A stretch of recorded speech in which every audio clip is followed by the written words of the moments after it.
Ladies and gentlemen, welcome to the Tradesman Experience. This is the podcast built by tradesmen for tradesmen, where we discuss business, culture, leadership, and the mindset it takes to build a business and life you're proud of.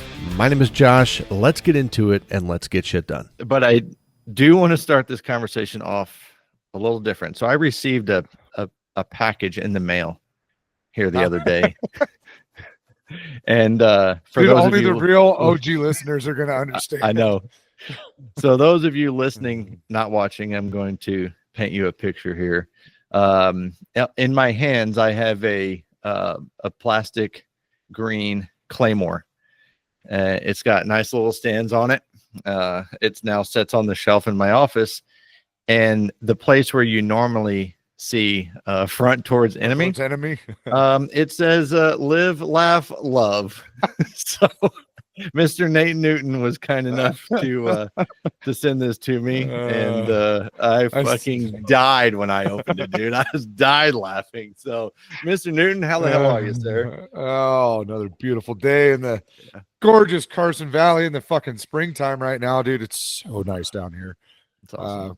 We had to shut down football practice yesterday. Had like a monsoon fucking rainstorm come in. Dude, I haven't seen it rain that fucking hard in a long time around here. It fucking came down, dude. And like the streets were flooded. We got kicked out of the high school because it started flooding in the high school. So they sent us out into this monsoon storm, and I had to like sprint out to my fucking Jeep just soaked. But yeah, dude, I'm excited for you guys to be here because it is fucking beautiful right now. Yeah, this is Friday. We fly out tomorrow morning at like 5 a.m. Yep. So, Yeah, what time do you guys get in tomorrow night? No, we get in tomorrow like 10 in the morning. Oh, for some reason I thought you weren't getting in until Saturday. No, we get in mid-morning tomorrow. Okay. Which our layovers in Denver, which is always the best, and we'll land in Reno around 10. Fucking A. But yeah, I'm very much looking forward to it. I don't really need to be off right now, but it's your birthday. Yeah, it's and Katie likes to celebrate my birthday, and I appreciate that about her, because I'm like, okay. Yeah, I'm the same way. And then Kat's all jazzed about it. What do we do for your birthday? And then we do like these, extravagant destination things. And like Kat's birthday is on the 12th, and we're going up to Arnold. We got an Airbnb up there. Sweet. And all of her friends from San Francisco and San Diego, they're all coming up. So, I mean, you know what it's like up there. It's just fucking awesome to hang out in a cabin in the woods, go to the lube room, go to Murphy's. Yeah. No, it's a good time up there. And the drive is as beautiful as the stay. Right. So I'm taking the bike too. So we're taking Highway 4. Good. So yeah, good for you. So where in the hell did you find this Live, Laugh, Love Claymore? Dude, I was on it was one of these sites. I was looking for like golf gear and whatnot. And for some reason that just popped up as a suggestion. I was just like, yes. I couldn't buy it fast enough, Here, take my card. Yeah, take my money. Yeah. Oh, because I had forgotten all about the whole Live, Laugh, Love thing. That had a pretty good run there for a while. So. It really did. I got more fucking direct messages of pictures and shit with Live, Laugh, Love on it, but the Claymore takes the cake, man. It does. It is officially part of the office decor in here. It's fantastic. Fucking better be. Shit. It was one of those things. I got home because I leave Tuesday morning. It's 2.5 hours from our place to the office that we bought, the HVAC business. So I leave Tuesday morning, and I've been getting home Thursday night. And so I think it was last week I got home Thursday night, and the package was sitting there, and I'm like, she goes, "Hey," Katie's like, "Hey, you got a package." Of course, I had no idea what was coming, and I opened it and I just started dying. I was like, "This is the best. This just made my day." Oh fuck! Yeah, I do that shit all the time. Where like Kat will be like, "Hey, you got a package?" And I'm like, "Dude, what the fuck did I buy?" Like I don't even remember purchasing whatever's in the box. And I'm like, "Oh." I remember thinking about buying that. I didn't remember actually buying it. Surprise to me. Yeah, right. Yeah. So no, I thank you again for it. It gave me a great laugh. Absolutely, buddy.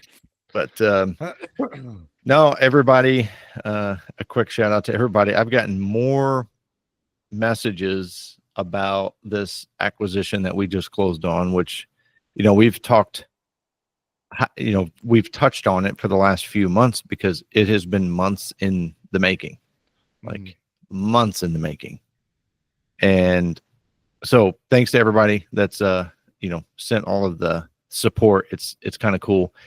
And what I love about the common theme is everybody's like, I'm so excited to see you do what you preach. Right. You know, practice and implement the things that we talk about constantly on here. So it's kind of cool. I sat down yesterday. I had a previous client from back in the day reach out. One of my all-time favorite customers, hands down. Him and his wife, amazing people. He was I think he was in the Marines for 33 years. Damn. And that I won't spoil his career or share any secrets, but you can imagine he's pretty straightforward, pretty squared away guy. Direct. You know, and you gotta like a guy that knows what he wants and can communicate that to you. So I went and saw them and visited with them yesterday. And he was just kind of asking, and he said, we've been following you over the last few years. He said, the move out west, and then, the divorce, and then now being with Katie, and then the move to the Midwest, all this. He's like, we've been following you. He said, we've been paying attention. That's the last thing you need as a Marine of 33 years doing recon on your ass, Well, he also, I'll brag on him in a second. He has a basement. And when I say a basement full, I mean a basement full of plaques, medals, and trophies for being an expert sharpshooter. No shit. In the 80s, he tried to qualify for the Olympics and only made it as 10th in the country. Oh, that's it? That's no. Damn. What a loser. So he's kind of a badass too. Yeah.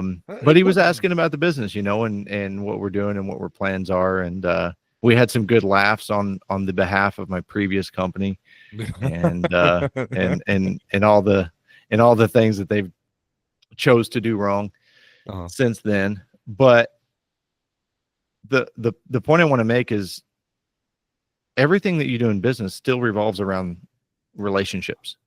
So I went back, I hung out with him for about an hour and a half, and we kind of got all caught up.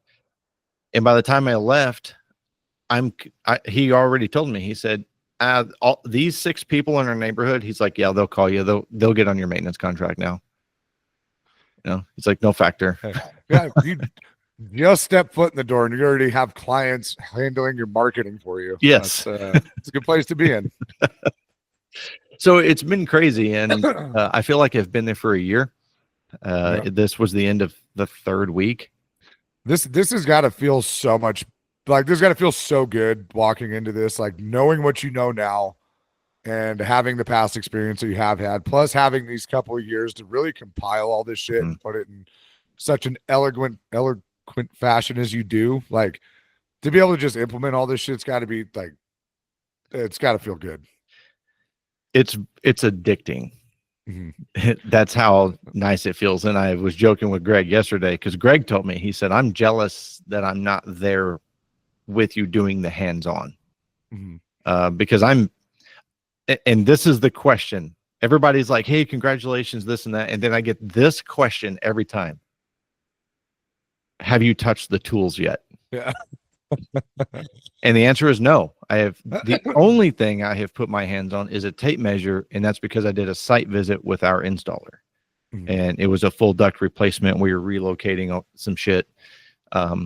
That I said no. I have not touched a tool. As a matter of fact, I donated all of my expensive gauges and all that shit. I donated it to TJ's truck. Yeah, I donated to the business. I'm like, don't want it. I not putting my hands on it. So I've been diligent about not getting in the way.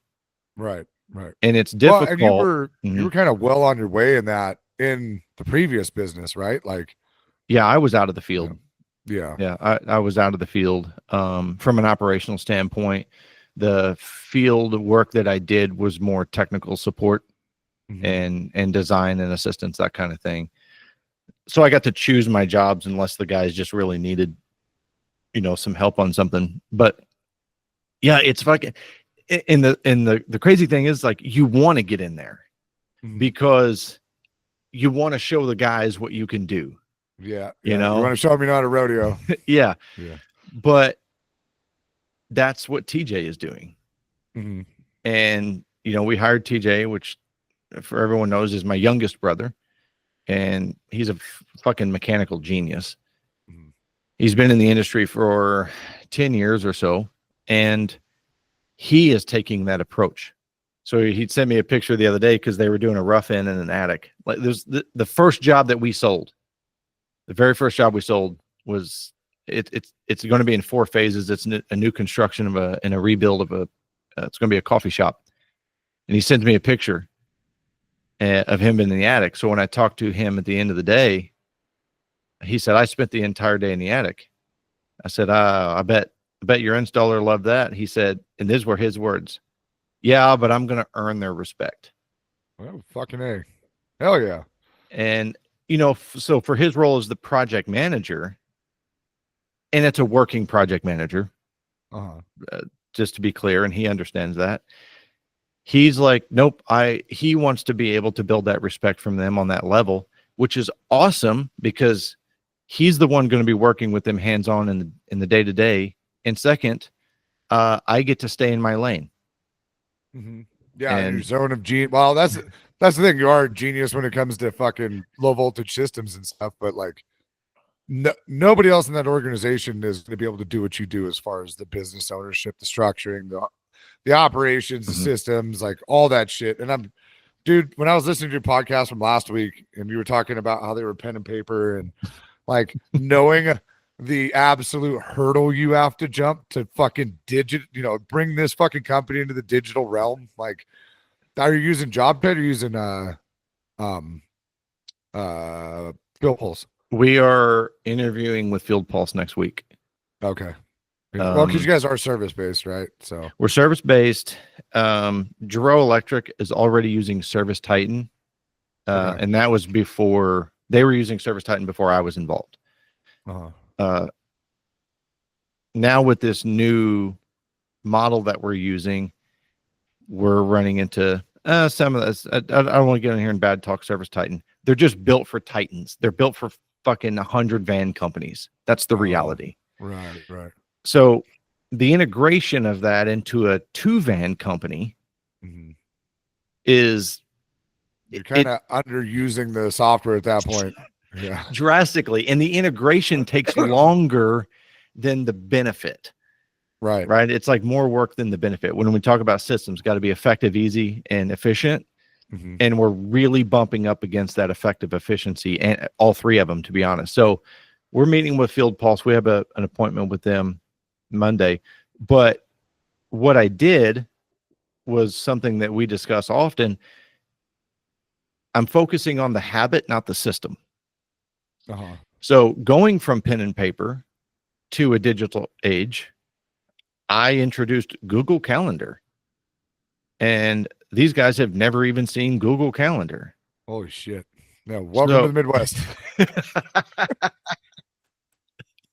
They had Gmail accounts, but what individual uses Google Calendar? So now we're introducing them to the habit of being digital. Right. And so once they're familiar with that, they've got clock in and clock out on the Workforce app. So now our next step is in the digital integration is going to be a CRM, Field Pulse or Service Titan. And but again, it disarms them a little bit, right? Takes some of that fear out of it because now they're already doing it. And the result is amazing. Right. Because the feedback is, how they're like, we love being able to see all the information and where we're going. Yeah. And like, we get a lot of pushback on some of this stuff because we jump people's shit if they clock in late. Like even 3 minutes. It's like, no, dude, everybody set a timer on your phone. You clock in at 6:30. We still get pushback on that. But the daily logs is one where we get a lot of pushback from the guys. They're like, well, I fucking did the work. Like I didn't sign up to do a Mhm. bunch of fucking paperwork. And it's like, dude, you have, at the end of the day, you just got to upload pictures and say what you did, what still needs to be done on the project. And then it's funny because like the guys that push back on it the most are the ones that are blown away when it comes in use.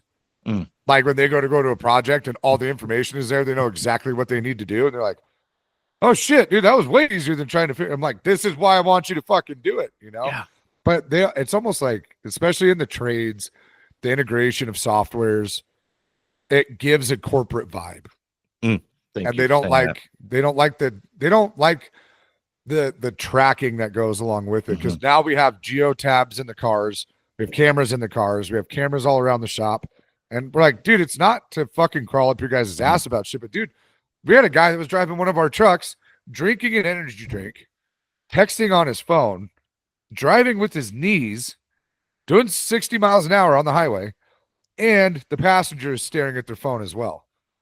So like we had to create this whole like, hey, we're not using it to spy on you, but holy fuck, like what are we Mhm. doing here, dude? And like especially, dude, if you're driving our dually, that's a Mhm. 12,000-pound truck, and if you have a trailer with fucking, you know, trailer plus fucking material, let's say you got 8,000 pounds back there, you're rolling around at 20,000 pounds. You know how That's a- fast you can fucking kill Yeah. somebody with that thing? Oh, it's a death You know? sled. Yeah. And if you're doing stupid shit like that, like, Mhm. dude, we put the cameras in there to fucking protect your ass. And now all of it's doing is providing fucking evidence to the defense, you know, to the prosecutors, you know? Evidence for Yeah. sure. I like that you brought up it feels corporate. And it's interesting to me because people want to label it as corporatizing the blue collar when it's just something that they don't want to do. Yeah. And now the true corporatizing of the blue collar is where it's all micromanagement systems. It's all unrealistic metrics, and that's strictly how you are gauged on what you do. Where we remove the human factor, right? You're just a number in a spreadsheet and we're looking at the result. That's the true corporatization. That's not what we're doing. To put this in perspective for people, if you are doing your job and you're not using the same tools that you used in the 80s, for example, if you're using air nailers, if you're using cordless tools, if you're using auto set welders, A retractable tape measure. retractable tape. If you're using all of those, you have to understand that a lot of the systems that we have to put in place as businesses and business owners is equivalent to that auto set welder, is equivalent to that air nailer, is equivalent to that cordless tool. It's the best tool for the job today. Right. And we that's have a to great way to invest in put that. that. Yeah. So it's like, unless you're still driving up in a 1978 F100 and you're only using a hammer and a nail apron, shut the fuck up about how we have to do our job. Right. Well, dude, and like especially with the younger guys, it's like your lives are so consumed with technology to begin with. Everything you do is run through fucking Snapchat, Facebook, Instagram. I think I just aged myself by saying Facebook, but like the way you operate your life runs through your phone. You fucking text message people to fucking meet up, which would essentially be our scheduling through fucking Job Trend. You know, it's the same fucking thing, but it's like it is kind of weird. You know, I get the older guys. The older guys make sense when they push back on it. You know, they're running around fucking flip phones or no phone at all or hammer and chisel or whatever. But when the younger guys push back, it's like, oh, you just don't want to do this. And at that point, it's like, I don't care if you want to do it or not. You're gonna fucking do it. If not, you're going home for the day. You know. Also, a lot of people don't understand that if you want to win, you have to keep score. Right. And people have to understand that if they want a pay raise, we have to keep score.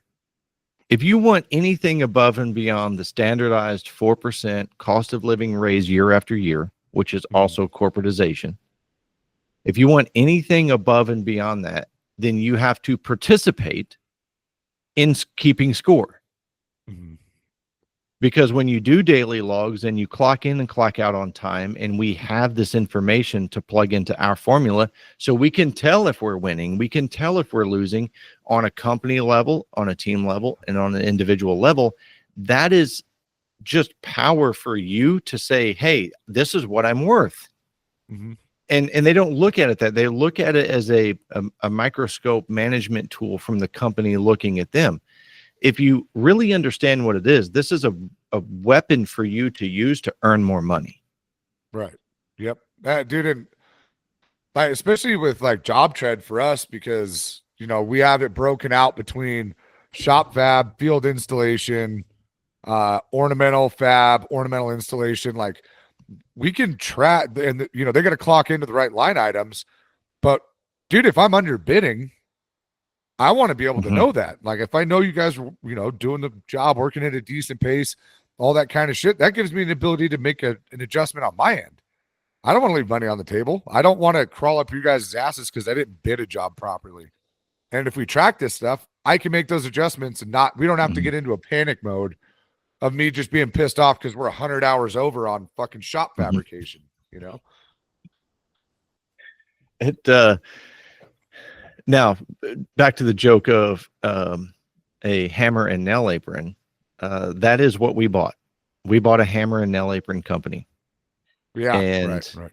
They tracked all of their maintenances on a legal notepad. They had literally a desk calendar.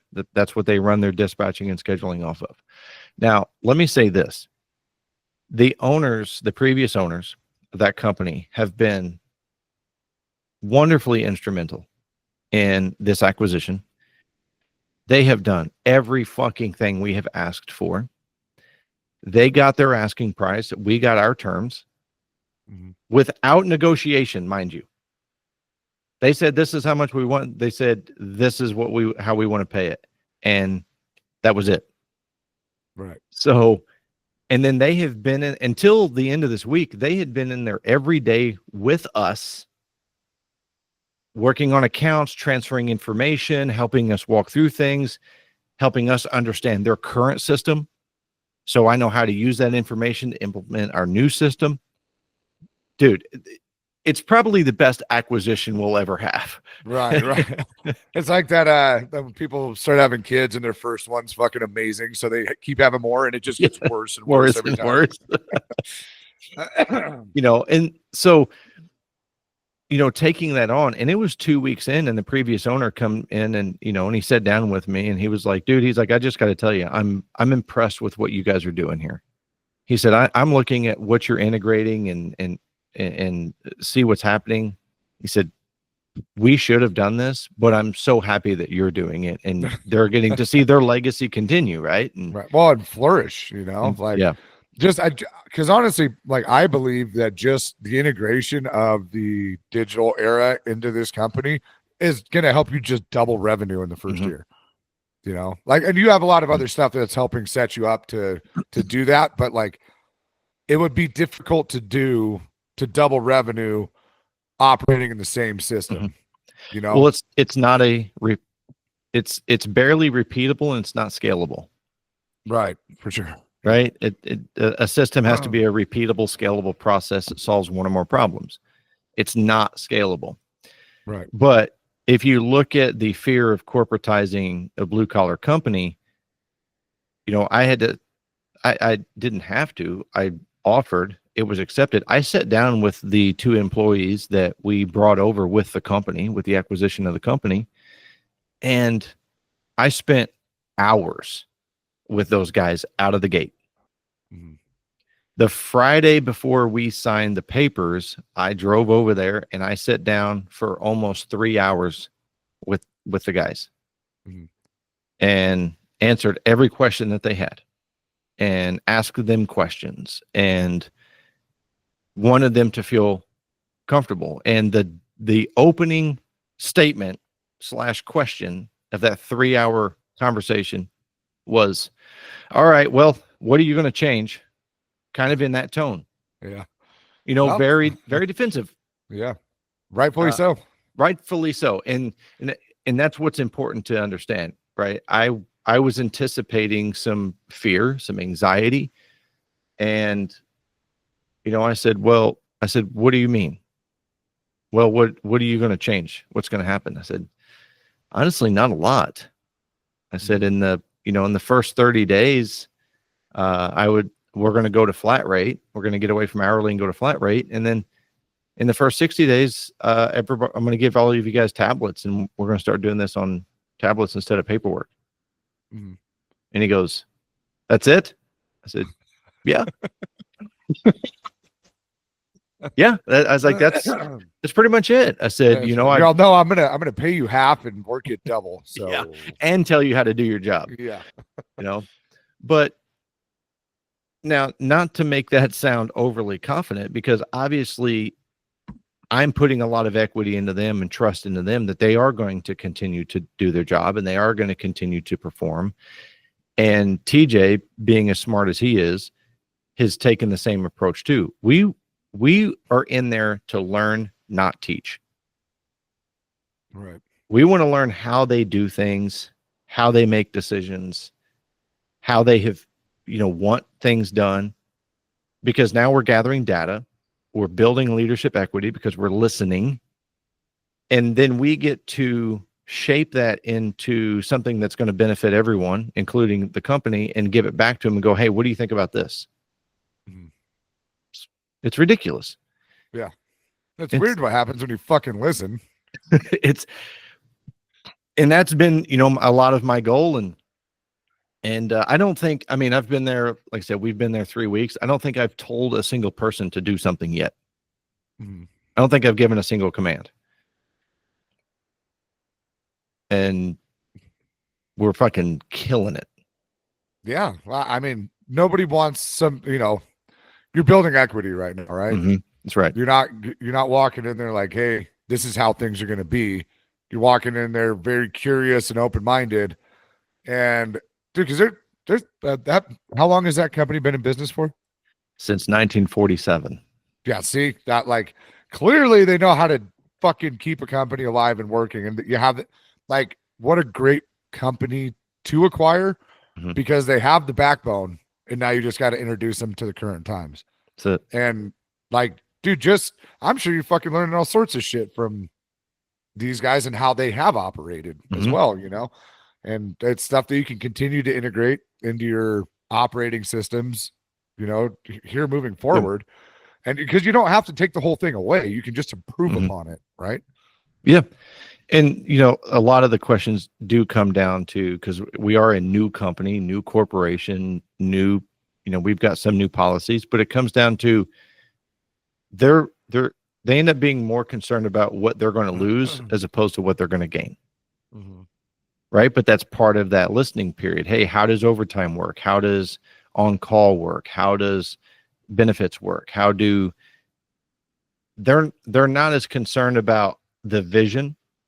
Right now, their concern is, what are they going to lose? Uh-huh. And I think that's an important step for people to understand too, is you have to answer those questions first, so they don't give a shit where you're going. Right. They don't care about the vision. Yeah. And, when they were like, hey, what about this? I said, well, what do you guys currently do? Oh, this is what we currently do. I said, yeah, I like that. They're like, okay.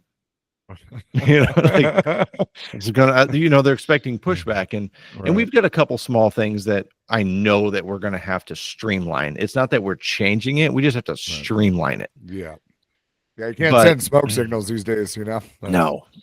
And some of the back end stuff is definitely broken up, and it's either too redundant or there's no redundancy. But again, it's not that it's right or wrong. They've been in business for 76 years, 78, 9 years, whatever it is. They know how to run a business. Right. We're just going to scale it. Right.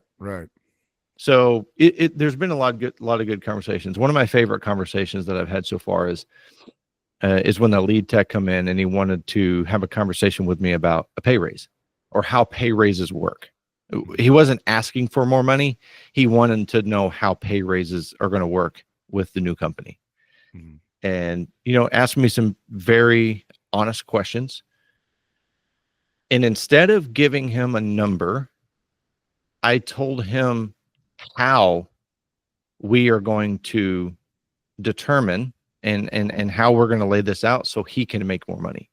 I wasn't like, oh, well, you know, we can give you this.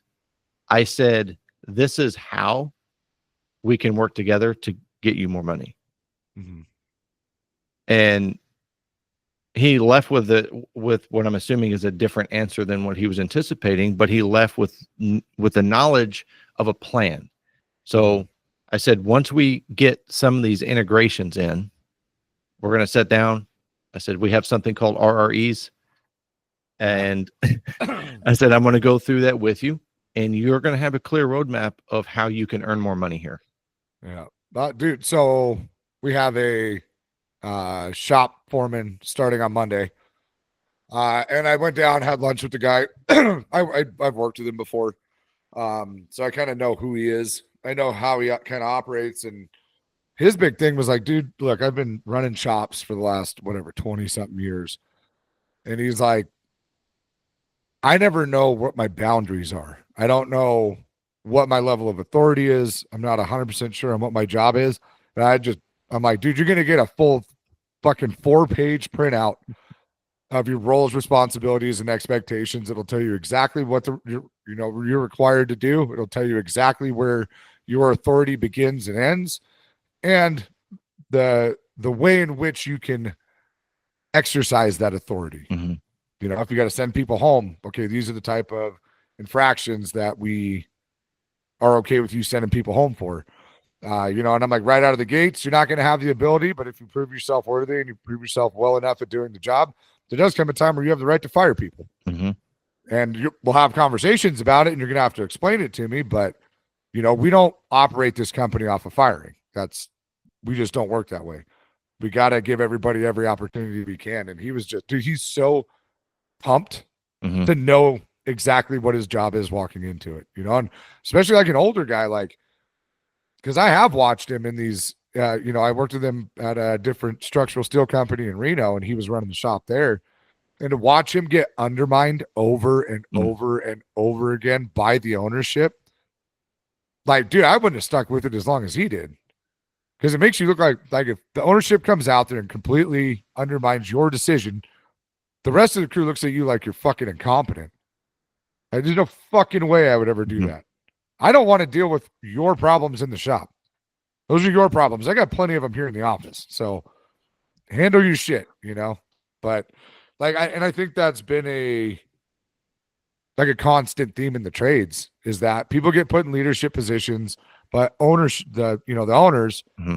aren't willing to relinquish the delegation. They're not delegating, they're just task assigning. Mm-hmm. And so, like, to have that open-mindedness and, like, to see an older guy actually pretty excited about it, like fuck yeah, dude, cool. I think somebody like that has been around for a while, they're not looking for money, they're looking for structure. Yep. They're looking for authority and autonomy. They're Mm-hmm. looking for clear expectations. I believe that. I know if I was going to work for somebody and I was going to interview, the money is, I would bring up the money last. Yeah, right. Because I want to make sure that all of this is lined out before we ever talk about how much money you're going to pay me. Right. And having those expectations and just knowing what they are, I don't know, it's ridiculous, but it also, the more mature the person works, the more mature the person is, the better the concept works. Right. And regardless of age, if the person is massively immature, the structure of an RRE is again going to be labeled as something as corporatization of a blue collar business. Right. So there has to be a lot of maturity on the part of the individual taking on the role. Mm-hmm. But again, there's just a lot of conversations that still have to be had, and there's conversations that always have to be had. And I got to sit down for an hour and a half the other day with our lead tech. Again, he's been with this company for 30 years. He's never worked at another HVAC company, and the dude is a locker of knowledge. I mean, he's got a mind like an elephant. remembers everything. Mhm. And he brings so much value to the table, and his buy-in and his help, he's helped me. He's been instrumental in helping me get a lot of these new systems implemented. But he sat down with me the other day and he said, "Hey, how do you want to do maintenance?" I said, "Well, how do you normally do it?" I mean, I know what my maintenance looks like, and I have a very structured out expectation, but I want to know what he thought and what he's used to doing or what he wants to do. And, he kind of walked me through it. And I said, "Well, I want you to spend at least 90 minutes with your customer." And he just kind of lit up. And I said, when someone signs up for a maintenance agreement, they're signing a membership with us. It's like at a golf course or a wine club or something. They're signing up for a membership. And when people sign up for a membership, they want to feel valuable. They want to feel valued. They want to know that we care about their decision to be a part of our community. Mm-hmm. I said, so spend time with the customer. Be highly detailed in how you maintenance, service, and clean that unit. Talk to the customer about comfort of their home, allergies, electric bills, their dog. I don't care.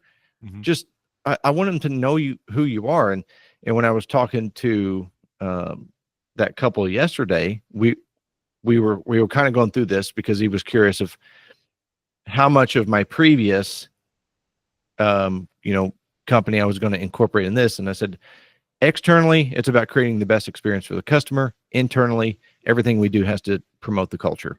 Plain and simple. Mm-hmm. Like, those are my 2 bullet points. Everything under that is metrics mm-hmm. that we can use to get there.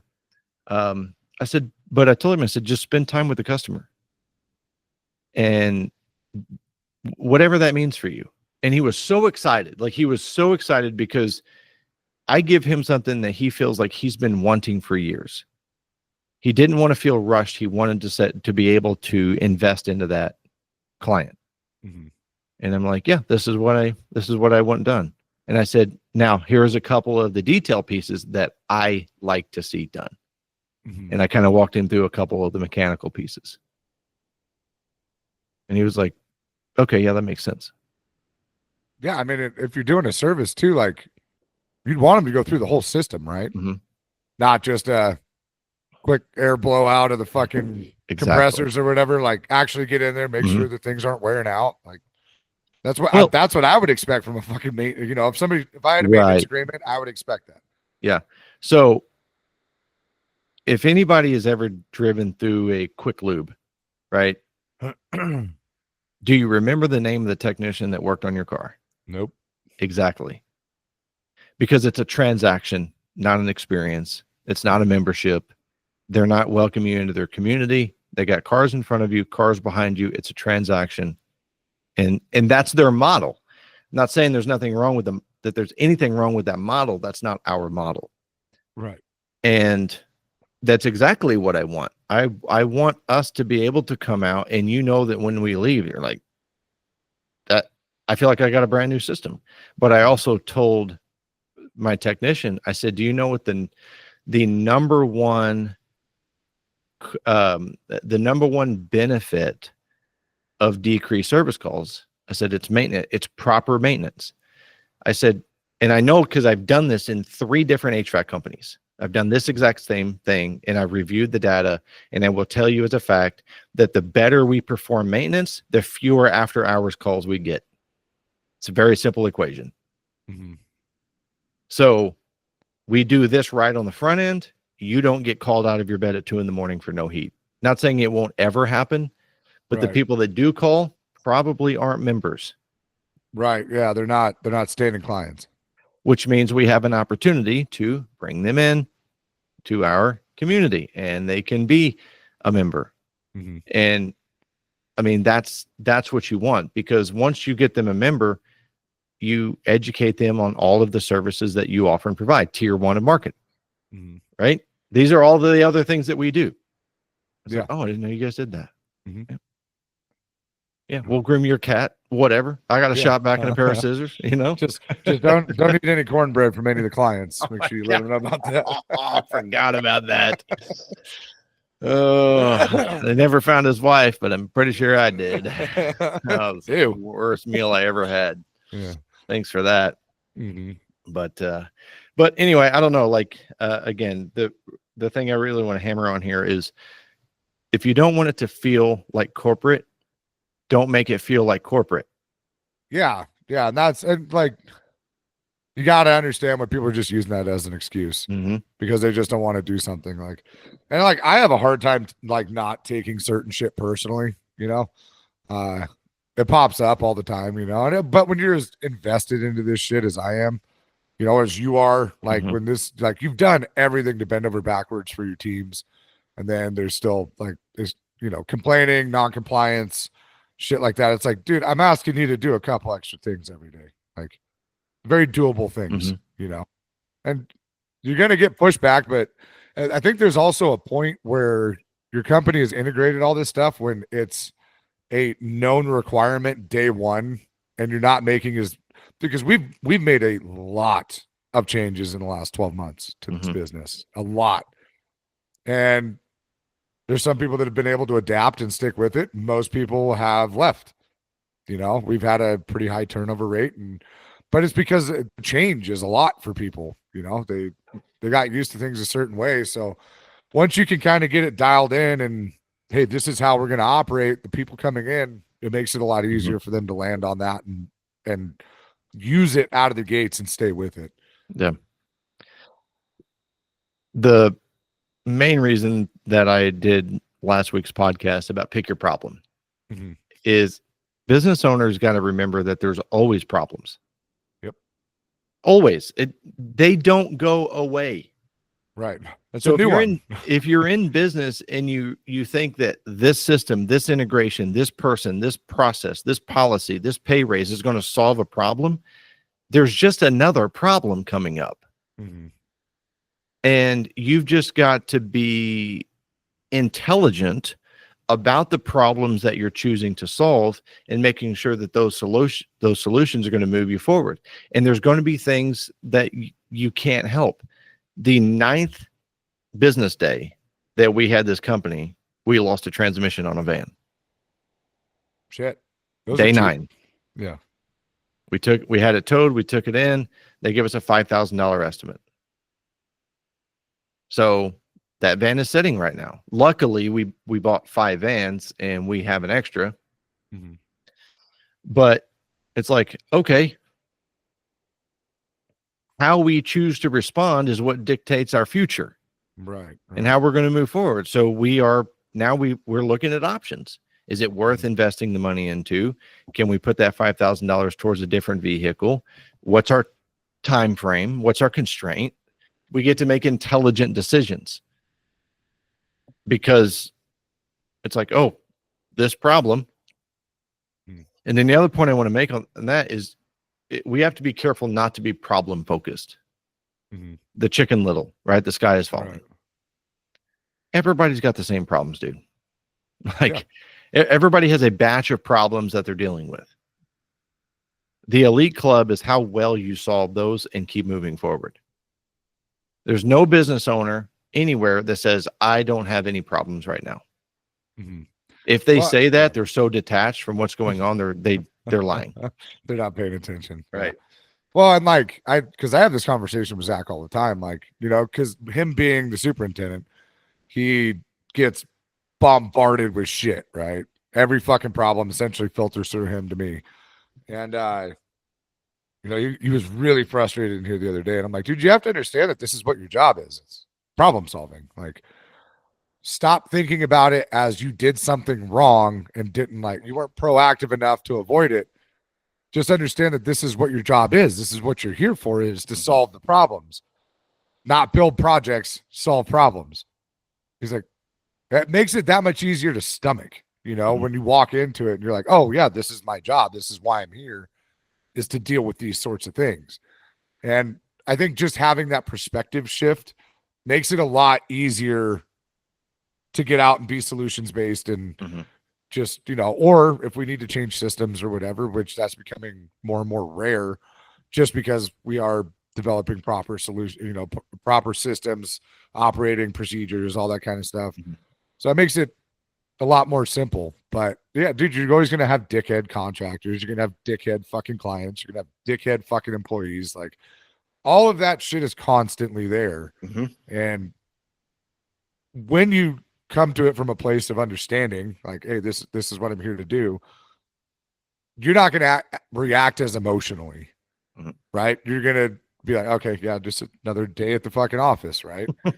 It's hard to sometimes it's hard to detach from that, especially when like we run into this all the time where it's like death by 1,000 cuts, right? Where we have everybody's doing little shit that on their own personal individual level, not that big of a deal. But when everybody in the company has something going on at the same time and you're trying to deal with all this little shit, it's so goddamn frustrating, you know? And it's like, then you end up lashing out at somebody because it's not whatever they did. It's the accumulation of everybody doing something like, and so we started getting to that point the other day and I was like, Zach, call a meeting tomorrow morning. And he's like, okay. And so we called a meeting and I'm like, hey, look, you guys, we didn't bring you in here to motherfuck you. We want you guys to see what we see right now. And we went through all the problems that had been occurring for the last week. And like, we're like, hey, so do you guys, what I want you guys to see is the impact of all of this small stuff. I'm going to show it to you on a monetary scale. I'm going to show it to you on a schedule scale. And I'm going to show it to you on Zach's sanity scale as well. You know, like a lot of this shit you guys could have figured out by yourself and just told us about it later, not called us and asked us to make the fucking decision for you. You could have just fixed the problem.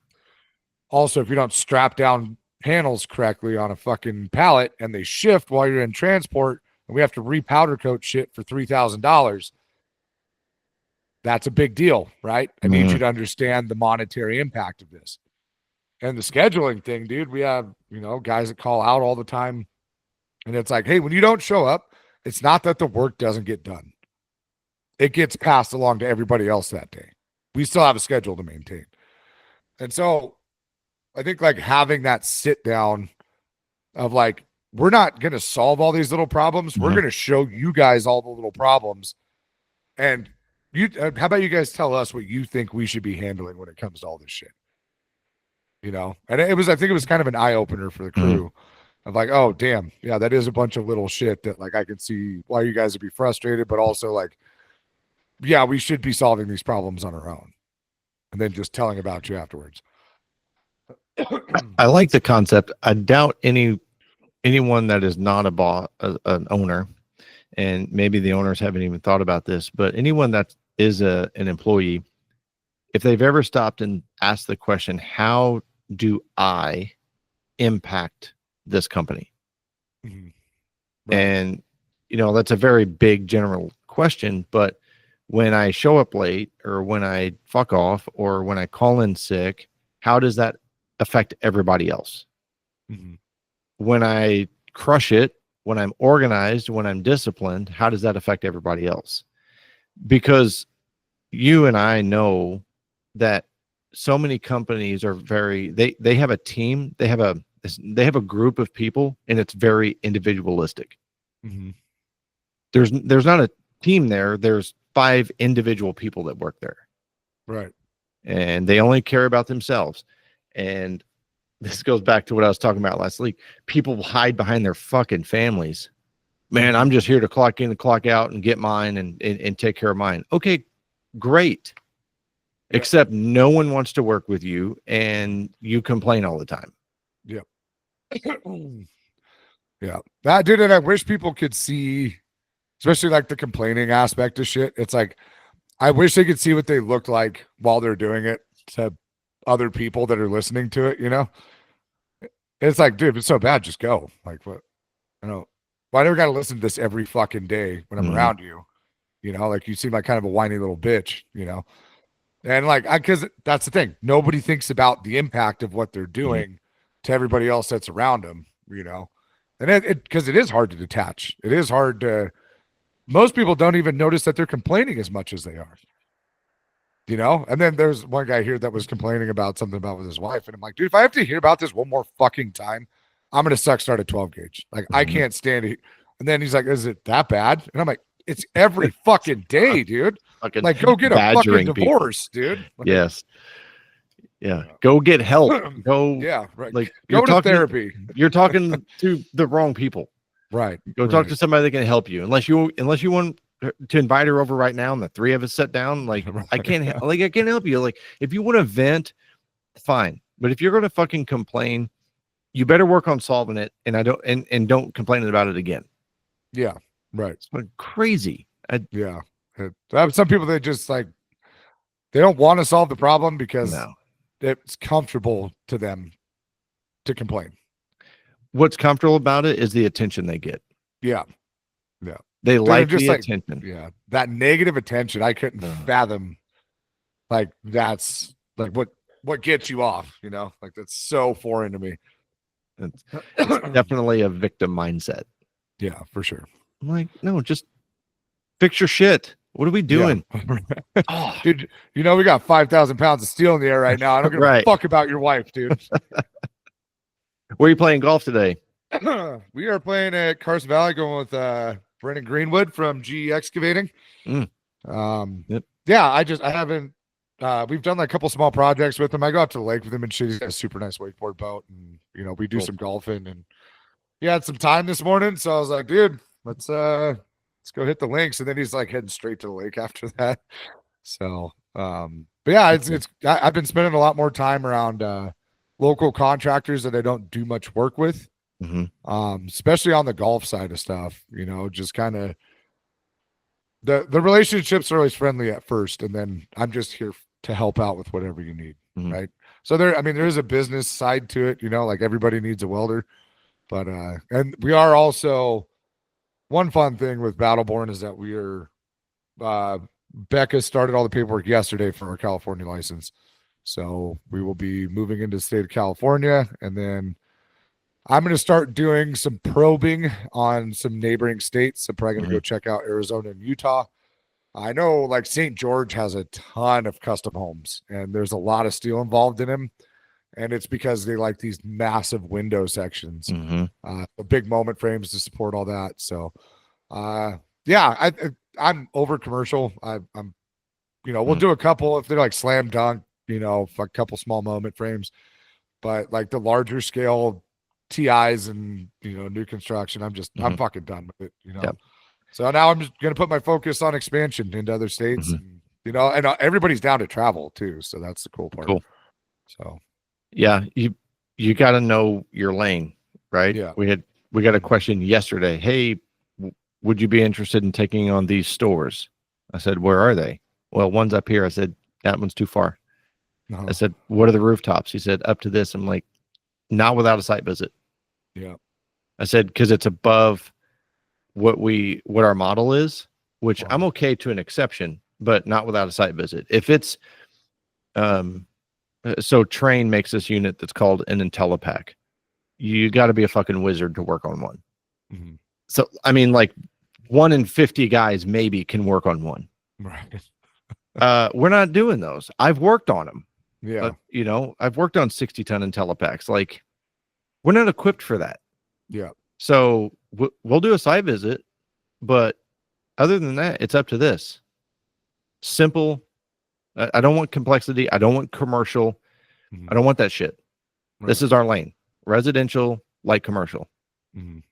That's the market that I want to own. Yeah. It's like, yeah, you got to know what your fucking lane is. Yeah. And just like, it stings so much the first couple times you say no. And then, like, you know, I'll know who the players are, and then you'll catch, you know, get on conversation about whatever project you didn't pursue and what a fucking dumpster fire it turned into. And you're like, see, that's why. Like, that validates it. It makes it easier to say no the next time, you know? And yeah, we could rant about the bullshit in the commercial industry for another hour, but I've got another meeting. You're going to play golf. So thanks again for the Live, Laugh, Love Claymore. And fucking, it makes me smile every time I see it. I like how there's only going to be a certain amount of people that get that, you know? Yeah, you're right. The OGs, like the way back when listeners. But All right. You can find Nate on Instagram at Nate Newton 87. I am on Instagram at Blue Collar Insiders. I'm going to Nailed say it. that slow. The email is the tradesmanexperience@gmail.com. The website is bluecollarinsiders.com. Our new website looks kind of badass. You have to go check it I out. gotta go check it out. Yeah. Yep. It's pretty cool. So, guys, thanks for spending this time with us. Get out there, get shit done. Be proud to be a tradesman. See you.